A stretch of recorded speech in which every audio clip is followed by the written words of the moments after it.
מה הקטע עם הידללות שיער בפדחת? קיבלנו לא מעט שאלות בנושא הזה, והאמת, זה כבר ממש לא עניין אדיר. נשים בכל גיל פונות אלינו בשאלה, למה זה קורה לי? ומה אפשר לעשות? ועם השאלה הזו בדיוק, אנחנו פותחות את הפינה שלנו היום, יחד עם עופר בן חגי, האיש שמכיר כל פתרון לתוספות במילוי שיער דליל, ולצידו נתי, שמראה בדיוק איך זה נראה ואיך זה מרגיש. אז עופר, מה נשמע? מצוין, שלום שלום. ברוך הבא, והי נתי. היי, לירן. שים לב, עופר, לאחת מתוך שאלות רבות שקיבלנו בנושא הזה. כבר כמה שנים שאני מרגישה שהשיער בקדמת הראש שלי הולך ונהיה דליל, במיוחד בקו המצח והפדחת, זה ממש משפיע לי על הביטחון. מה אפשר לעשות כדי להחזיר מראה מלא וטבעי בלי להגיע לפאה מלאה? אם ההידללות היא בחלק של הפדחת, אז כל תוספות שיער שנעשה מהצדדים ומאחורה לא כל כך יפתרו. נכון. אז יש שלבים. אם מגיעה כבר בהתחלה, בתחילת הדלילות, נאמר, בתחילת הנשירה, אפשר לתת מוצרים, חומרים שיש היום, הם טבעיים, אין להם תופעות לוואי. זה חומרים שצריך 3 חודשים לטפל, ואז השיער יכול לצמוח עד 25%, 24% ממה שחסר. אבל אם הגענו קצת באיחור, זה אולי לא יספיק. ואז במקום פאה אפשר לשים יחידת שיער. יחידת שיער זה בעצם רק בחלק העליון של הפדחת, כי בדרך כלל הדלילות היא בחלק העליון, ופה עדיין יש שיער. ואז אנחנו בעצם מחברים את זה. כמו במקרה של נתי? כן, כמו במקרה של נתי. נתי ידלל השיער מטראומה. אז היא בחורה צעירה, אבל כל אחד יכול לעבור את הדברים האלה. כן, אז פשוט חיברנו לה רק יחידה בעצם מלמעלה, יחידה מאוד כלילה, חיבור קבוע, היא חופפת לבד בבית, אוספת את השיער, ואחת לחודש וחצי אנחנו מסירים את זה וקושרים את זה מחדש, או מלחימים את זה בהלחמה מאוד מיוחדת שלא פוגעת בשיער.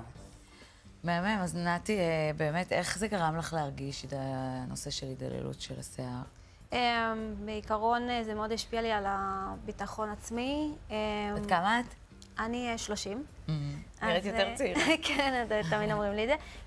זה בעיקר השפיע לי על הביטחון העצמי, על אופן שאני ניגשת לאנשים, על לצאת בכלל למקומות. זה ממש כאילו לא נתן לי חשק לעשות כלום בחיים שלי, וחיפשתי מלא עד שמצאתי את הפתרון, וזהו, מהשאר זה היסטוריה, זה כאילו אני חדשה.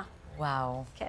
זה גם נראה מאוד מאוד טבעי. זה לגמרי טבעי, אין אף אחד ששם לב שזה בכלל תוספת. כן? אף אחד לא שם? אף אחד. כולם אומרים לי, מחמיאים לי, כאילו, וואו, איזה יופי. פשוט פתר לך את הבעיה מבלי... בדיוק, כן. כן, וזה חשוב. הרעיון הוא שלא יראו שזה בעצם תוספת או יחידה, נכון. היא בעצם לחזק את הביטחון.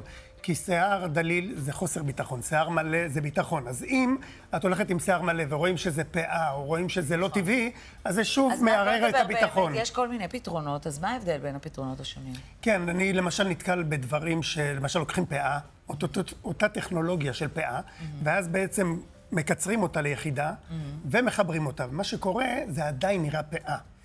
החוכמה היא לשים יחידה שמלכתחילה הייעוד שלה היה ליחידה, ולא חלק מפאה. ואז במה זה נראה פחות פאתי? בטקסטורה, בשביל, הוא לא מלא מדי. ביחידות למשל שבונים מלכתחילה, בונים אותם לכל מיני סוגי עיצובים, מה שאין בפאות. למשל, אם זה טלטלים, אחת רוצה נפח, אז זה נבנה אחרת. אחת רוצה עם שביל לצד, לאמצע, זה נבנה אחרת, כל דבר נבנה אחרת. היום כבר... כל לקוחה מכינים בשבילה בהזמנה אישית, בהתאמה אישית, ליחידה שלה. כן, יש גם יחידות עד לא מזמן שהיה קשה לשנות את השביל. היום פיתחו משהו חדש, הוא נקרא פרי סטייל, שבעצם איפה שאתה שם את השביל, הוא פשוט נשכב יפה. שמאלה, ימינה, באמצע, שזה חידוש. זה עוד יותר לכיוון. וואי, וזה יחידות, וואו, מדהימות, באמת. שכיף להתעסק איתם, וקל ביום-יום לשנות צורה ועיצוב. תגידי, נתי, אז איך התחזוקה באמת? זה מאוד קל, זה לא מצריך הרבה תחזוקה.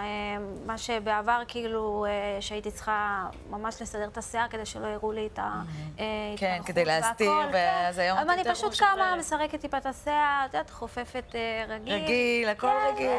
תחזוקה פעם וזהו, שקט. כן, היא בחרה את הטקסטורה, היא רצתה חלק, יש חלק, גלי, יש גלי. כן, כל אחת יכולה... אתה רואה, אתה חופף, אתה רואה את הטקסטורה. ואז אתה אומר, זה מתאים לי, עם זה אני הולך ביום-יום, ככה אתה לא צריך להשקיע. להשקיע. כמה טוב שיש את הפתרונות האלה. תודה רבה, עופר. תודה לכם. תודה לך, נתי. תודה. וגם כמובן לכם, אם יש שאלות לעופר בן חגי, כנסו לעמוד הפייסבוק של מילון היופי וכתבו לנו, ואולי בפעם הבאה זאת תהיה בדיוק השאלה שלכם שתענה.